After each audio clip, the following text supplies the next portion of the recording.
Ah, I've missed this. Season premieres sure are an exciting time for the fandom. It's great to see everyone getting excited over ponies after being on hiatus for nearly a year. Most people welcome new episodes with open arms, while others, especially in the reviewer community, come at the episode ready to nitpick and tear it apart. And even I, who last season gained a sort of reputation as a very optimistic reviewer, finds themselves looking at this episode with an extra critical lens.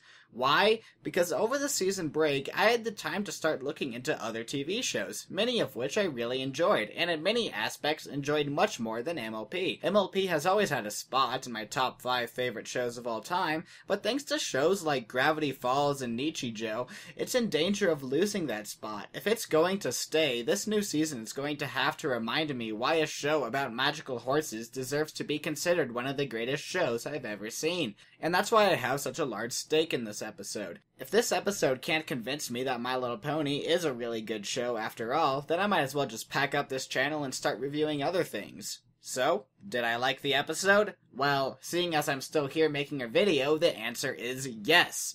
In fact, I'd call it one of my favorite episodes of the show. It would seem all my worrying was for naught, and I just can't escape the simple fact that I really, really love ponies. So let's kick this channel back into high gear.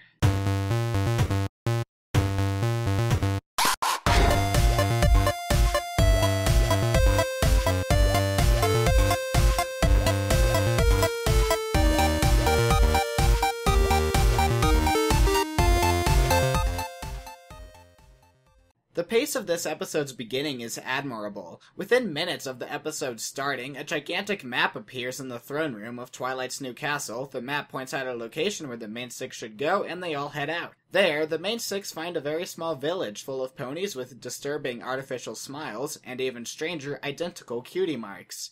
This is where the characterization of the main six starts to come into play. I've said this before, but I've always felt that a season premiere should, in a sense, reintroduce us to the show's characters. It needs to remind us what makes each character unique and interesting, and worth watching. And highlighting the differences of each character through their attitudes towards the village is a great way to do that. Fluttershy is fairly naive, and is impressed by the apparent kindness and happiness expressed by everyone in the village. Pinkie is on the other end of the spectrum, and is highly suspicious of everyone and everything in the town. Twilight is more curious than anything else, and Rainbow Dash is hoping that they'll find that a giant monster is behind all this, and they'll get to fight it.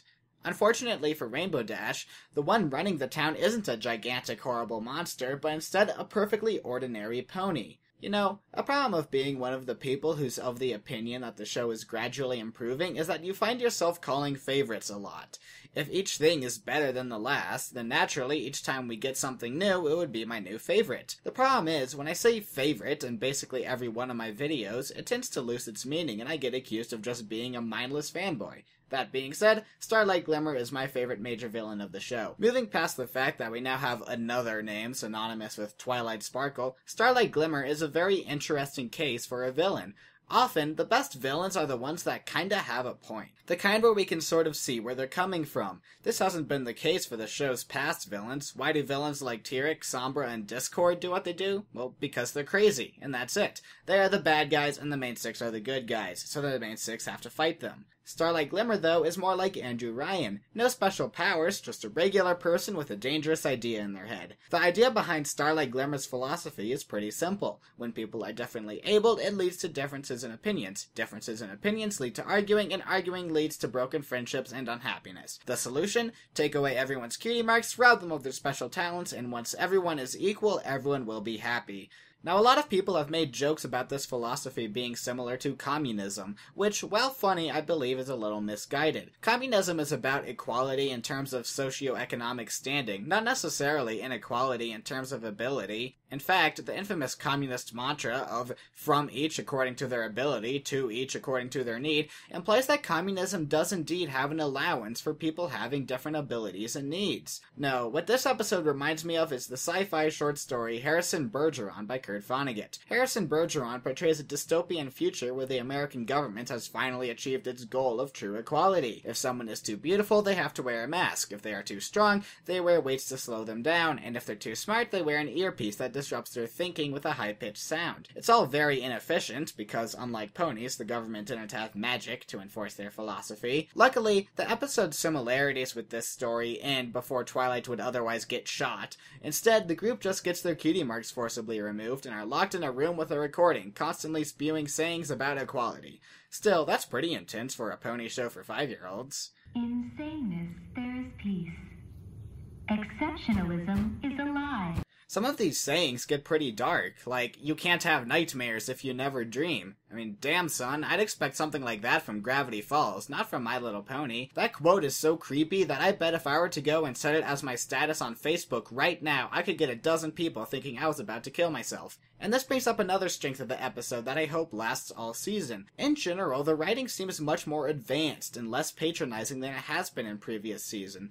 I noticed a much stronger use of metaphor in the dialogue, and there's even a good bit of deceit going on, with characters lying to one another, often without explicitly telling the audience that they are lying. All around, the writing features much more subtlety and much less hand-holding. Just because the target audience is young doesn't mean everything has to be spelled out for them. Once MLP takes the training wheels off its viewers, it can start doing a lot more, and I hope it continues to use more clever writing throughout the season. And about subtlety, it really works wonders when it comes to putting the episode's two warring philosophies at odds with each other. One example is a scene early in the episode where the main six are being served some food in the village. The muffins they receive are terrible, about which the cook remarks that they aren't very good at cooking, or at least no better than anyone else in the town. Already, this demonstrates a significant downside to the equality idea. When no one can be any better than anyone else, everyone suffers because people aren't able to help others with their abilities, like good cooking. And as a solution to the terrible food problem, the main six elect Pinkie to eat the rest of the muffins because, out of the 6 of them, Pinkie, quote, has the strongest stomach.